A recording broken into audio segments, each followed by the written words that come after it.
Bonjour à tous, merci de vous joindre à nous pour ce tout nouvel épisode du balado de l'été d'Info Laurentide présenté par l'usine de Saint-Jérôme. Aujourd'hui, on reçoit François Rioux. Bonne écoute. On a la chance exceptionnelle de recevoir aujourd'hui pour le balado de l'été François Rioux, directeur général des Jeux du Québec, la 60e finale des Jeux du Québec, Blainville 2026. Blainville, parce que là, en plus, en ce moment, les Jeux du Québec ont cours à Trois-Rivières. Oui, absolument. Dans les prochaines semaines, je descends là-bas, cérémonie d'ouverture le 25. Puis de plus en plus, dans la région, les gens sont de plus en plus habitués de te rencontrer, de te voir. Je sais pas. Là, on va commencer. Ils sont tannés, je sais pas. Je sais pas. En tout cas, moi, je le sais. Non, c'est exact. Moi, je suis pas tanné. OK, good. Puis, écoute, on va avoir la chance de rentrer dans le vif des Jeux du Québec très, très bientôt. Mais moi, on est rendu à 4 ou 5 entrevues, je pense, qu'on fait ensemble. Puis, j'aimerais ça que tu expliques un peu ton parcours, ton pédigré, qui est vraiment pas si banal que ça avant ton arrivée aux Jeux du Québec.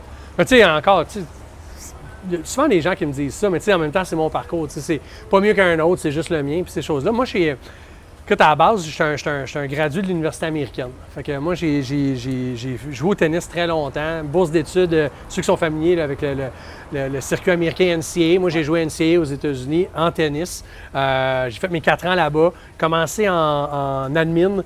Puis à un moment donné, je sais pas, j'ai eu un prof de finance que j'ai détesté. Puis après ça, je me suis en allé. Ouais, non, c'est pas parce qu'ils sont. Tu sais, il y en a des très très bons, mais j'ai détesté mon prof de finance, je m'en souviens encore. Puis je me suis en allé en communication parce que les gens avaient l'air heureux. J'ai fait, OK, moi dans la vie, c'est ça que je veux faire. Fait que, gars, ils ont l'air heureux, ces gens-là. La communication, heureux. Ouais, les gens en communication avaient l'air heureux. Fait que j'ai fait, je m'en vais là, tu sais. Fait que je me suis en allé là-bas, j'ai fait mon bac donc en communication, relations publiques. Quand je suis revenu de l'université, je savais pas trop ce que je voulais faire dans la vie. Fait que, tu sais, puis avec un bac en com, tu peux faire pas mal de tout. Tu sais, c'est ça, c'est comme, t'es pas dentiste, là, tu sais, c'est comme, tu peux faire pas mal de tout. Fait que je savais pas trop ce que j'allais faire. Puis j'ai un de mes chums à l'époque qui me disait, hey, tu devrais aller à l'École nationale de l'humour. Tu sais, t'es drôle, puis quand tu parles, les gens écoutent, puis ces choses-là. Puis moi, j'avais jamais fait d'improvisation, jamais fait de théâtre, mais j'étais curieux, tu sais. Fait que le soir, regarde ça, École nationale de l'humour. Je savais même pas que ça existait. C'est une école pour être drôle, je savais même pas que ça existait. Puis, fait que je regarde ça sur Internet, puis qu'est-ce que ça prend, puis il faut faire une audition, puis ci, puis ça, tu sais. Fait que je m'inscris, j'ai écrit un numéro. 0, mon gars. Écoute, j'étais pourri. Je sors de là, ma mère m'appelle. Elle me dit comment ça a été. Je dis, mais c'est sûr, écoute, j'ai pas été pris pour ces choses-là. Elle dit, sûr, t'as été pris. Je dis, mais c'est sûr, j'ai pas été pris. Puis pour ma mère, il y a comme moi puis Jésus. C'est à peu près au même niveau, tu sais. Comme bien des parents, tu sais. Fait que, écoute, une semaine après, je reçois une lettre. Félicitations, vous êtes admis à l'École nationale de l'humour. Fait qu'écoute, j'imagine qu'il manquait d'argent, il y avait besoin de quelqu'un qui allait se donner.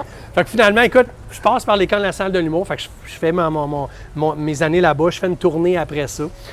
Puis, donc j'ai un bac en communication, je fais l'École nationale de l'humour, je savais pas trop encore ce que je voulais faire dans la vie, tu sais. Puis j'ai commencé à travailler, commencé à gérer mes premières expériences de gestion. Puis à un moment donné, je me suis dit, ben là, ça me prend des outils plus robustes que ça. Puis là, je suis allé faire mon MBA à Concordia. Fait que là, j'ai fait ma maîtrise en Concordia pour aller chercher des outils un peu plus robustes là, de gestion et ces choses-là. Puis par la suite, ben écoute, j'ai racheté une entreprise pour laquelle je travaillais à l'époque. Oui, exactement. Donc, j'ai été copropriétaire, président de cette entreprise-là pendant pas loin de 10 ans. Ensuite de ça, quelques années plus tard, j'ai démarré une entreprise qui s'appelle Gestion immobilière Brimaclo également. J'étais copropriétaire et président de cette entreprise-là aussi. Et puis, parallèlement à ça, à un moment donné, il y a quelqu'un qui m'avait appelé, qui m'a dit, écoute, on cherche un conférencier dans un cours à HEC qui s'appelait Management des PME à l'époque pour venir un peu partager son expérience d'affaires. Ça te tente-tu de faire ça? Puis OK, tu sais, c'est redonné. Tu sais, ça. Fait que je m'en vais à HEC, donne ce petit atelier-là, petite conférence-là. Puis quand je sors de là, le professeur me dit, écoute, ça te tenterait-tu de prendre une charge de cours? Tu sais, partager ton expérience, puis tout ça, il me semble que tu as des habiletés de communication, peut-être. Puis moi, écoute, OK, tu sais, c'est pas. All right, tu sais, on va essayer ça, tu sais. Fait que je donne ma charge de cours. Fait que les évaluations sortent après. Fait que Luc, il s'appelle Luc Bélanger-Martin, je le salue d'ailleurs, un bon collègue à moi. Il m'appelle, il dit, écoute, comment t'as aimé ça? Je dis, j'ai bien aimé ça. Puis tu sais, il dit, ben nous autres aussi. Il dit, ça te tente-tu de donner 2 charges de cours, tu sais? Fait que je dis, pourquoi pas, tu sais? Fait que donne 2 charges de cours. Les évaluations sortent des étudiants, ces choses-là. Fait qu'il me rappelle, il dit, t'as aimé ça? Fait que je dis, j'aimais ça, Luc, j'aime bien ça. Okay. Il dit, ça te tente-tu de prendre 3 charges de cours? C'est juste une de plus que 2. J'ai fait mes calculs, puis tout ça. Tu as fait clairement, OK, on retient 1, 4, OK, good. Fait que finalement, écoute, sans trop le savoir, je suis devenu temps plein à HEC, rattaché au département d'entrepreneuriat et innovation. J'adore ça. Puis c'est ajouté à ça les Jeux du Québec récemment aussi. Ben là, ça fait un an, un peu plus qu'un an. Encore une fois, moi, je suis un gars de Blainville, je suis un Blainvillois depuis pratiquement 20 ans. Puis la jeunesse, le sport, c'était à Blainville. Je m'en serais voulu, on dirait, de passer à côté de cet événement-là. Et puis, donc, je suis super content que le conseil d'administration m'ait octroyé sa confiance pour mener ce projet-là avec l'ensemble de mes collègues. Tu sais, je le disais, là, c'est pas notre premier entretien ensemble. Puis à chaque fois, quand tu reviens au HEC puis qu'on regarde l'ensemble du parcours, on est comme, ce gars-là enseigne au HEC. Est-ce que ton entourage, ça fait bien du sens pour eux autres ou les gens ont ce réflexe-là aussi de la difficulté à t'imaginer, tu sais, dans l'image qu'on se fait des HEC, les autres études commerciales, tu sais, c'est cadré. Oui. C'est drôle que tu dises ça parce que la première fois que j'ai enseigné à HEC, je me souviens, j'étais nerveux comme pas un, là, vraiment très nerveux. Puis je sais que la réputation d'HEC, c'est une école de commerce. Je suis un gradué de l'École nationale de l'humour. Tu sais, comment est-ce qu'il va se débrouiller là-dedans, tu sais, puis c'est drôle parce que je me suis rendu compte que l'humour passe partout quand c'est bien fait. Tu sais, l'humour, c'est un outil de communication qui est extraordinaire pour capter l'attention, pour la culture de classe, si on veut, comme la culture d'entreprise. La rétention de l'information, c'est un outil qui est extrêmement puissant, puis que je me suis rendu compte que j'avais le droit de l'utiliser et on me laissait cette latitude-là. Et plus je l'utilisais puis que j'en faisais un bon usage, plus on me donnait la corde pour pouvoir le faire. Fait que à HEC, j'ai animé un paquet d'événements devant la direction, devant les hautes instances d'HEC, en me permettant d'aller dans des endroits que des fois, je me disais « ça va-tu passer? » Puis finalement, je recroisais la direction d'HEC quelques semaines plus tard dans le corridor, puis ils me disaient « Très drôle, t'as le fun. » Puis tu sais, fait que je me suis dit « Bagage, je suis rendu que je suis capable de le faire. Faut pas que j'en abuse. Faut que je le fasse évidemment dans le bon goût, dans le respect de la fonction qui m'est confiée. » Une constante qu'il y a dans ton parcours, par contre, c'est que c'est l'excellence. Je veux dire, si on remonte au tennis, tu étais dans les tops canadiens. Alors, donne-moi ta position. J'ai gagné le championnat canadien. Oui, j'ai gagné le championnat canadien, j'ai fait des championnats mondiaux, puis j'ai joué. Tu te démarques partout où tu passes. Je sais pas. Là, de te voir dans des positions, tu parlais du camp EDFI, on va pouvoir en reparler aussi. J'ai fréquenté le camp EDFI dans une autre vie, oui. T'as-tu aimé ça? Ben oui, j'ai adoré ça. Toujours un risque quand tu demandes aux gens, tu sais, c'était pourri. Pas aimé ça, j'ai pleuré, je recommence. C'était une belle époque de ma vie aussi. Là, de devoir justement tendre la perche puis donner le dicton des jeux pour l'édition, la 60e édition, faire briller. Ouais. C'est pas ça officiellement. Oui, c'est ça. Oui, c'est ça. Oui, on est dans le business de faire briller. Absolument. C'est de faire briller les autres. Absolument. Je me dis, tu sais, j'ai la chance, d'un point de vue académique, de passer dans la vie académique de bien du monde. Parce que les cours que j'enseigne à HEC, dont un est obligatoire, donc tout le monde doit passer par ce cours-là. Puis de l'autre côté, bien, aujourd'hui, mettons avec les Jeux du Québec ou d'autres expériences professionnelles que j'ai eues, j'ai la chance de passer dans le parcours professionnel des gens.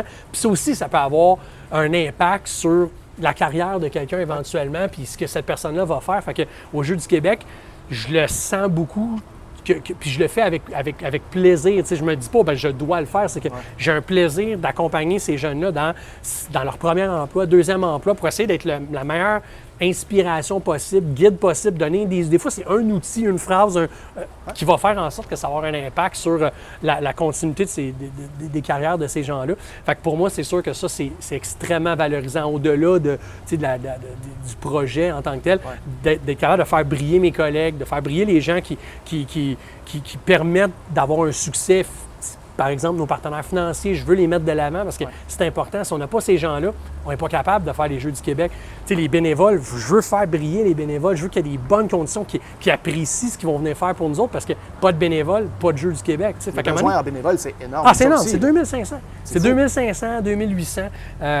C'est quasiment un bénévole par athlète. C'est dur pour eux, pratiquement. C'est dur pour eux. C'est le fun parce que tu parles de ton parcours puis ça fait un peu contraste parce que j'ai reçu des invités récemment mes derniers invités, c'était 2 femmes qui, on sentait que leur voix était toute tracée, très jeune. Ah oui. Toi, on voit que tu t'es un peu laissé porter. Absolument. Puis là, ce qu'on constate avec les Jeux du Québec, c'est que toutes ces choses-là que tu as dit, OK, on le fait.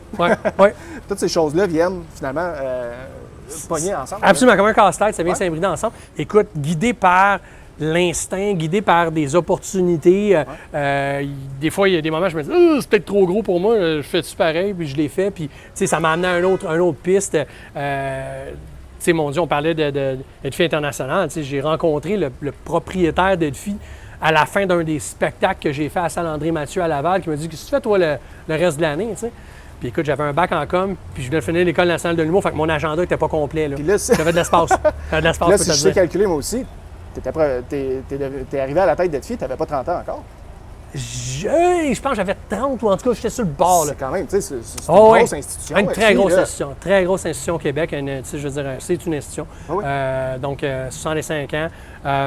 Oui, j'ai commencé jeune. On m'a donné beaucoup de latitude. J'ai fait du développement international. Pour ceux qui ne le savent pas, le Edfi, c'est des camps de vacances. Oui, camp de vacances, camp de jour, accueil de groupe. 35 de la clientèle, quand moi j'ai quitté, là, venait de l'extérieur du Canada, c'est une grosse bébelle. Fait que c'est super bon. Aussi, c'est pour les jeunes. Fait que, tu disais tantôt, t'as pas de chemin tracé, puis c'est vrai. Si tu me demandais, tu vas être où dans 5 ans, je le sais pas. Je le sais pas. Puis HEC, peut-être. HEC, ce qui est extraordinaire, c'est que ils ont comme compris que pour garder quelqu'un comme moi à l'intérieur de la bâtisse, il faut continuer de donner. Fait que là, récemment, je suis allé enseigner en Afrique. Je reviens de Californie, j'étais allé en Californie il y a quelques semaines. J'enseigne en Chine. Ils me donnent ce...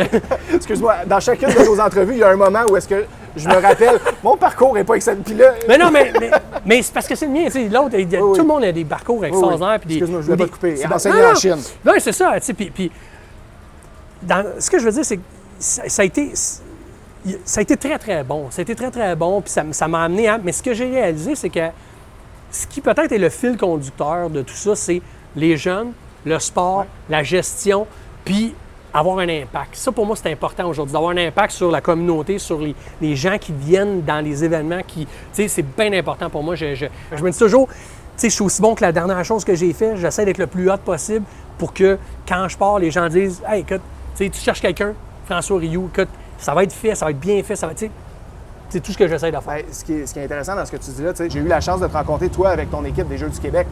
Puis c'est le fun parce que c'était spécial. C'était une entrevue que je menais avec 12 personnes. Incroyable. Je m'en souviens encore. C'était la première fois que je faisais ça, une entrevue avec 12 personnes. Puis eux autres aussi, je pense. C'est la première fois que je peux dire ça. Puis il y avait toutes sortes de profils. C'était, la moyenne d'âge était quand même assez jeune. Il y avait du monde qui avait vécu les Jeux bien avant. 2009, oui. Fait que tu es capable de créer une espèce de symbiose avec vraiment différents profils. D'aller chercher les forces de ces gens-là. Oui. Mais tu sais, c'est un peu ma responsabilité. Je le dis souvent, on prend les jeux. J'ai bien plus d'experts que moi dans les jeux. Là. Je suis entouré de gens qui sont bien plus solides que moi, qui connaissent mieux les jeux que moi, puis ces choses-là. Mon expertise, c'est de rassembler ce groupe d'individus-là qui sont différents, qui ont des compétences différentes, puis de créer un environnement qui leur permet de se sentir à l'aise, de dire ce qu'ils veulent, d'aller à l'encontre des idées, de pouvoir, pas à l'encontre, mais de pouvoir partager leur idée sans sentir qu'ils vont être réprimandés pour avoir exprimé leur idée ou peu importe. Fait que moi, je crée, je ne veux pas rentrer dans des thèmes académiques, mais une certaine sécurité psychologique où les gens se sentent super à l'aise de dire ce qu'ils veulent dire. C'est ça qui amène créativité, innovation, puis qui fait en sorte qu'on est poussé vers le haut avec l'équipe. Fait que, moi, je sers à ça, je sers à débarrer des portes, je sers à peut-être à guider. Je ne suis pas celui qui fait le travail, j'accompagne les gens à faire leur travail. C'est un peu mon mandat puis ma responsabilité. Puis, l'impression après ça que je vais laisser, c'est celle de m'être investi puis de le faire, je pense, pour les bonnes raisons. Quand on recrute des gens au Jeux du Québec, je ne souhaite pas avoir des clones de moi-même, zéro. Je souhaite avoir des gens qui sont meilleurs que moi dans certains aspects, qui vont faire en sorte qu'ils vont venir contribuer au collectif puis au groupe, puis qui vont être capables de lever ce projet-là. Puis là, tu as raison, je voulais t'amener sur l'ajout créatif. Mon Dieu, que je suis fier de ça. Ouais. Si tu veux m'en parler un peu, on s'en est parlé brièvement au téléphone il y a quand même un certain temps, mais il y a quelque chose de très, très unique. Là, je suis vraiment fier de ça. Je suis fier de ça parce que, écoute, on s'est donné le défi de faire le plus gros brainstorm par des jeunes de l'histoire du Québec. Que ça. Écoute. Fait que, c'est quoi une joute créative? C'est que dans le fond, ce qu'on fait, c'est on va convaincre des entreprises de lancer un défi à des jeunes de secondaire 3, 4 et 5. Ouais. OK? Des défis. Puis les défis, il faut que ce soit des défis à nature soit environnementale, sociétale, Ouais. tu sais, des défis contemporains là, qui touchent aussi les jeunes. Tu sais. On ne lui demande pas de guérir le cancer. Non, exactement. Tu sais, ou la pauvreté dans le monde. Des affaires que, tu sais, ça va prendre plus qu'une session, tu sais. Fait que les entreprises, par exemple, une des entreprises avec qui Créativité Québec fait affaire, c'est Ubisoft. OK. Fait qu'Ubisoft lance un défi à des jeunes. Les jeunes sont dans un gymnase, OK, en équipe de 4-5 personnes, OK? Oui. Puis, ils réfléchissent à des solutions innovantes pour venir solutionner ce défi-là qui est lancé par l'entreprise. C'est bien. Je t'arrête une petite seconde. On a Mélissa qui se joint à nous. Allô, Mélissa? On y retourne tout de suite après. Ça va très bien. Mélissa nous amène. J'apporte un petit traditionnel gin tonic ici. J'ai choisi le Boxman, Yes! tu connais sûrement. Et un salade sans salade pour toi ici à base de tequila. Salade sans salade. Oui, exactement, avec des cocons, de la menthe. Ça a l'air plate. Non? Une blague! Je Je changerai vais pas t'en de donner drink. des nouvelles. Je changerai pas de drink. Merci Merci beaucoup, beaucoup. Mélissa. Merci. Tu sais, quand il était Chill, temps. certain. Il était Oui, temps. hein, il fait chaud. Hi! Fait que, poursuis parce que c'est absolument captivant. Là. Ah, c'est vraiment le fun. Je Je suis vraiment, vraiment fier de ça. C'est que, on convainc les gens. Puis les jeunes présentent leurs solutions. C'est pas plate. C'est pas plate? Non. Écoute, attends, Continue. attends. Ouais. Ça aurait été carré. Ça aurait été carré. Je goûte au tien. Fait ils présentent leurs solutions innovantes aux entreprises qui sont là, dans la salle. Tu sais. Puis c'est comme un tournoi. Fait que ça fonctionne par élimination. Puis éventuellement, on se ramasse à un quart de finale, une demi-finale, puis une finale. Puis là, en finale, tu peux avoir 3 écoles différentes, OK, qui viennent, tu sais, encore une fois, ils se font challenger avec un problème. Ils ont un certain nombre de minutes pour aller réfléchir à des solutions innovantes. Ils vont venir pitcher leurs solutions devant l'entreprise. Puis l'équipe gagnante, bien, dans le cadre de notre édition, se mérite 10 000 en accompagnement Sérieux? pour pousser peut-être plus loin leurs ambitions entrepreneuriales. Fait que notre partenaire là-dessus, c'est Succès Scolaire, qui a accepté d'évidemment présenter l'événement, mais au-delà de pas juste présenter l'événement, mais d'une manière durable, continuer d'accompagner ces jeunes-là qui ont un ADN entrepreneurial pour peut-être essayer de pousser. Écoute, je m'y attendais en taillant comme invité. Là, je m'attendais à ce que ce soit des conversations à full pin. On a comme un peu sauté la tradition. D'habitude, quand on reçoit le verre, on boit à la santé de quelque chose. Avant d'aller dans ce que tu vas faire de ton été, Ouais. dis-moi donc, on boit à la santé de quoi? Moi, je vais boire, on va à la santé des projets positifs et d'impact. Ça qu'on fait boit. tellement de sens. Ouais. Ça fait tellement de sens, santé. Exact, santé. Puis maintenant, encore, tout est dans tout. Ouais. Je vais vouloir savoir ce que tu fais de ton été. Tu Ouais. le dis, tu es un gars qui est prêt à sortir de sa zone de confort. Je dis qu'on te voit partout. Cette semaine, je t'ai croisé sur un terrain de golf. Ouais. C'est la dernière fois, là. C'est la dernière fois que tu me croises. C'est ça, j'allais te Effectivement. demander. Effectivement. Vas-tu jouer au golf cet été? Et que non. Qu'est-ce que Que tu vas non. faire cet été? Ben écoute, en fait, c'était le fun. Là. Tu sais, j'ai Oui. eu la chance d'être coprésident d'honneur pour le parc du Domaine Vert, tu sais, puis super beau Organisé par parc. les Jardins Dion, oui. Organisé par les Jardins Dion, c'était super, c'était magnifique comme événement. Mais le golf, je laisse ça plus à mon père, je suis pas un grand joueur de golf. Je vais prendre des journées de vacances avec mon garçon là, dans les heures qui suivent, en fait. Là. La semaine prochaine, entre autres, on On est va... dans tes derniers stops. Ouais, on là. est dans les. On Excellent. ne verra plus après. Puis, non, ben, puis l'été, ben, c'est ça. C'est sûr que je dois quand même. Tu sais, je m'en vais à Trois-Rivières, aux Jeux du Québec dans les prochaines semaines. J'ai le privilège d'aller faire un peu d'observation là-bas. Je veux dire, à date, tu n'as pas eu à attendre longtemps dans ta vie pour que ces choses-là se présentent à T'es toi. privilégié, j'ai été On chanceux. fait sa propre chance un peu. Un peu, tu sais, c'est comme je t'ai dit, il faut juste s'assurer que, tu sais, ça aussi, souvent on me dit ça, t'es chanceux, peu importe.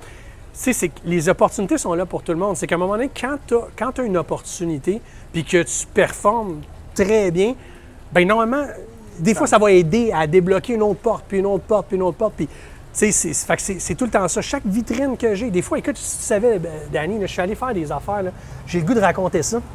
Vas-y. Si tu me permets, c'est comique Ah, en plus. je te le permets, certain.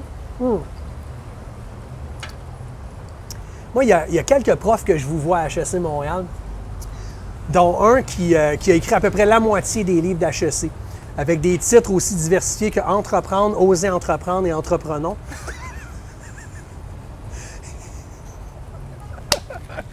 Le pire, c'est qu'il sait que je dis ça, puis ça me fait toujours rire. Et c'est Louis-Jacques Filion, c'est un professeur émérite à HEC. Puis à un moment donné, il m'a appelé. Puis c'est vrai ce que je te confie là, tout ça, c'est vrai. Il m'avait dit, quand j'ai commencé à HEC, tu vas voir, si tu aimes ça puis tu es bon, les opportunités vont venir à toi. Puis je te dis, Danny, là, on me demande tout le temps, tu sais, veux-tu intervenir dans un cours? Veux-tu être conférencier? Veux-tu être mon père? Écoute, on me sollicite sans arrêt, tu sais. On me sollicite sans arrêt. Et à un moment donné, je suis chez nous, moi, toujours me souvenir de ça, je reçois un coup de téléphone, c'est dans mes débuts de Louis-Jacques Fillon, sur mon cell. Fait que je réponds, monsieur d'un certain âge, j'ai dit François, c'est Louis-Jacques Fillon, HEC Montréal.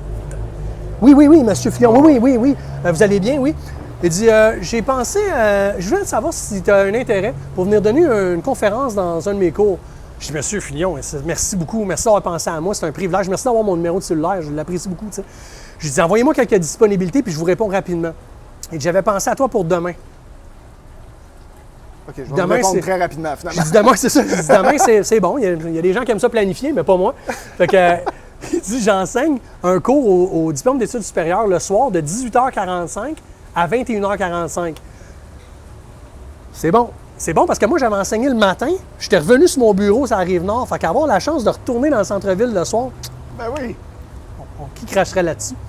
Fait que, il dit, j'ai pensé à toi, tu pourrais intervenir dans la deuxième partie du cours qui commence à 20h30. Cool! Juste avant la nuit, tu sais, c'est bon? Fait que, je te jure, là, tout ça, c'est vrai. Fait qu'écoute, je dis à ma conjointe à l'époque, je dis, écoute, je vais aller à HEC ce soir donner une conférence. Première question qu'elle me pose, es-tu payé pour faire ça? Toujours me souvenir de ça. Puis j'ai dit, non, je ne suis pas payé. Pour elle, c'était inconcevable. Inconcevable. Ah oui. Prends ton temps, ton gaz, tu n'es pas payé. Je dis non, mais gars, j'ai l'impression que c'est Louis-Jacques Fillon. Ouais. Fait que je m'en vais là-bas ce soir-là. Écoute, 8h30, je donne mon atelier, tout arraché, tout rentre, les anecdotes, les jokes, le monde est là, c'est super le fun, ces choses-là. Je sors de là, écoute, 2 semaines plus tard, je reçois un coup de téléphone d'une madame. Elle dit « Bonjour, je me souviens pas de son nom, elle dit « Je suis responsable des cégeps au Québec. » Puis à tous les années, on organise un colloque. Puis elle dit « On cherche un conférencier invité. » Puis elle dit « Ma fille est dans un cours de M. Fillon. » Puis elle vous a eu comme... Fait qu'elle dit « J'aimerais ça savoir si vous êtes disponible pour donner une conférence au Mont-Gabriel. Ça dure 45 minutes. C'est sur votre perception du monde de l'enseignement. Puis c'est payé, je pense que c'était 1 000 Oui. Je dis, oui, je me marie, mais ça se déplace aussi, il n'y a pas de problème.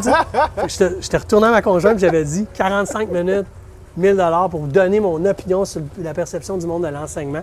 Puis ça m'est toujours resté, c'est une anecdote qui est comique, mais pour dire, tu sais, les opportunités, ce soir-là, là, c'est vrai que ça ne me tentait pas de me reclaquer le centre-ville. Ouais. J'étais allé, écoute, il n'y avait pas 200 personnes. Là. Écoute, s'il était 22, mais j'ai joué cette salle-là comme s'il était 2000. Il était 22, tu comprends-tu? Après ça, ça m'a donné une opportunité de faire autre chose. Puis ça, ben tu sais, aujourd'hui, là, je suis avec toi comme si vous étiez 10, tu comprends-tu? Mais je le joue parce que c'est dans ma nature de le faire. C'est pour ça qu'on continue de t'inviter aussi. Sinon, ça ne marchera pas, c'est ça, exact. Ben écoute, on va continuer de te suivre avec toujours autant d'intérêt. Ouais, gentil. Puis une chose que je suis persuadé, c'est que peu importe les projets que tu vas entreprendre, c'est qu'il va toujours avoir la notion de transmettre. Ouais. Puis de faire briller. Ouais, encore une fois, je te lève mon verre. Merci, merci Danny, merci de l'invitation. On va continuer de se croiser. J'espère bien. Avant, pendant et après les Jeux. J'espère bien. Merci, beaucoup, c'est bien gentil. Merci.